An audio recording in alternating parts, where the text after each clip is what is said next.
Hello everyone.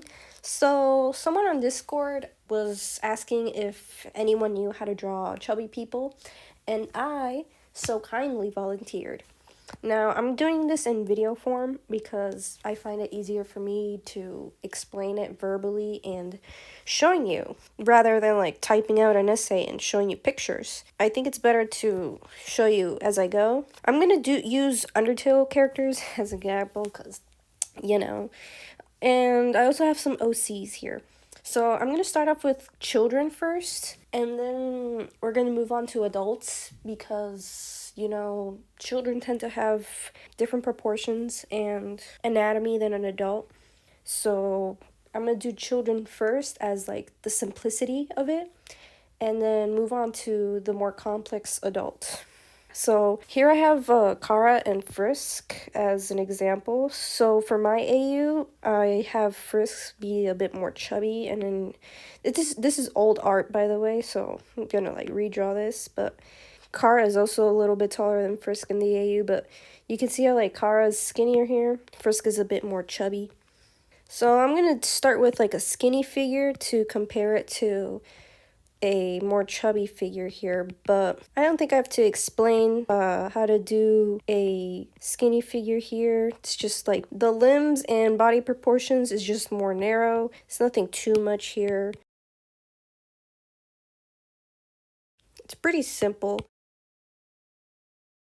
There's like a million different diverse bodies out there, so I think starting off with something simple is, good enough for now.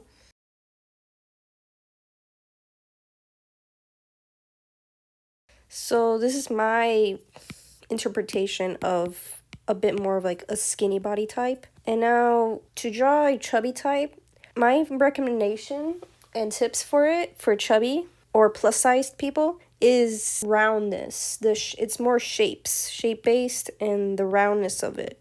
But you have to be careful not to be too bubbly because you don't want the character to end up looking pregnant.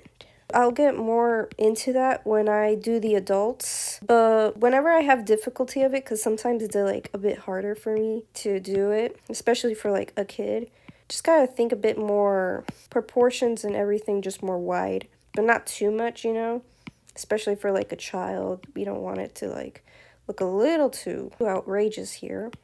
Sorry, it's not good. I'm trying to speed it up. This video won't be too long. I don't want to drag it out.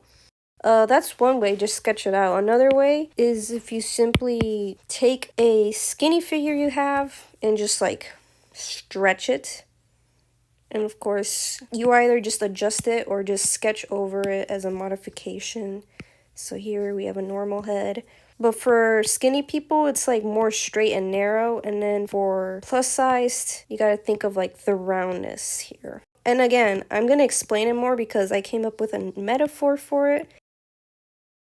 You see how different this skinny figure sketch is to the bigger, chubbier size? Now, this is like simplicity, and for me, I consider it as child body proportions. Now I'm going to get to the adults. Now, here I have a sketch of Toriel, and for Toriel, I know she's drawn a lot, either like really big or skinny, so my Toriels tend to look a bit bigger. And you see how her body here we have her chest. And of course, but typically for larger women, they have bigger chests because they begin to store some fat in their chest usually. And one way to do it, of course, you see right now is having trouble like figuring out where her legs will start and end here. But for older people, you have to be careful not to make them look pregnant. See, the difference is with pregnancy, let me do a side body in comparison. The difference between a pregnant person and a plus size person is simple, really. So you see here, I'm going to highlight it in a different color to show you. You see how I go diagonal and then a bit rounded here? That is because the fat that's being stored kind of hangs or sags like a bag of rice. Compared to, let's say, a pregnant stomach is more round because you have here a child. As it grows, it forcefully makes your stomach expand like a balloon. So that's the difference between a pregnant stomach and a regular fat stomach. One helpful metaphor that I came up with, which I'm sure many have come up with, but is to think about a bag more rather than a round balloon. You don't want it to be too round. You want it have it more saggy. You know, because of gravity. And of course, the same can be applied for a guy here. You see how for Asgore, he has here the flat chest and then the roundness of the stomach going a bit more diagonal and then curving down here. And taking away the full picture, it can be like a pillow or a bag of rice or, just a bag in general filled with flour or something, a saggy bag, as opposed to making it too round. And then for more diverse body types, just as I'm going to quickly sketch Undyne and Elphys. So, I headcanon like Undyne having like a flat chest. And I'm obviously not going to draw the whole thing, but she's pretty skinny, and I don't see much of a chest on her, at least what the sprites show. Of course, the same can be applied for Toriel, but I draw her with the chest anyways. And I'm just gonna use two more old artworks as an example because I'm running out of time and motivation here. But here you can see the body type here I was giving for Elphys as to compare tutorial here. Of course, it's a bit hard since it's being covered up. Of course, Toriel here looks a bit skinnier than my other sketches. That's okay. It was old art anyway. However, I do have an example of recent art here of this Toriel OC. I'll sketch out a simple way how it would look skinny and compared to something more plus sized. So when drawing this out, I know sometimes people draw really skinny figures and then a huge chest, but honestly, it's quite realistic and dare I say gooner behavior. So here's some skinny body proportion as compared to the actual body proportion she has. And one last quick tip or note when drawing plus-sized people is to think about fat folds. It's not just simply the stomach, you also have to take into consideration their thighs, their forearms, and even their face if you want actual good representation when drawing these things out. Because most of the time people would get upset if it's just the stomach. Of course, I'm not saying there's people out there that don't have these. It does exist where it's just the stomach and everything else is fine.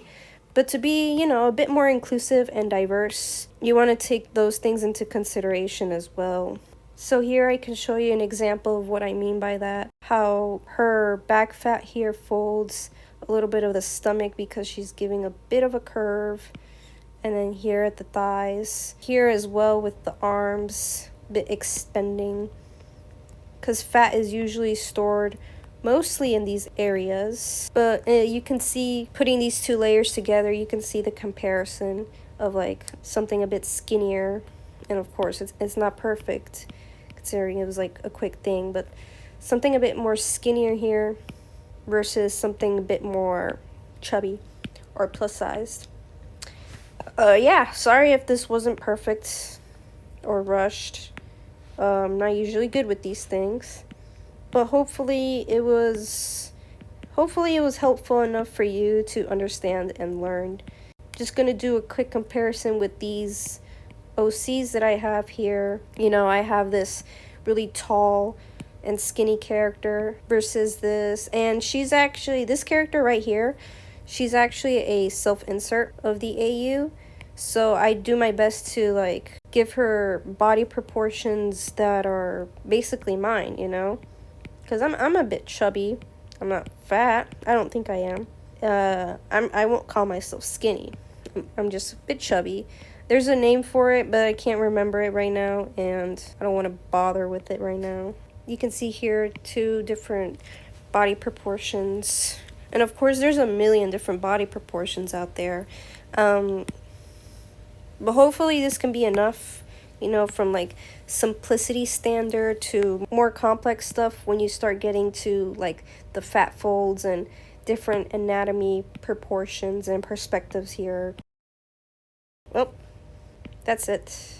I don't know how to end this video, so bye.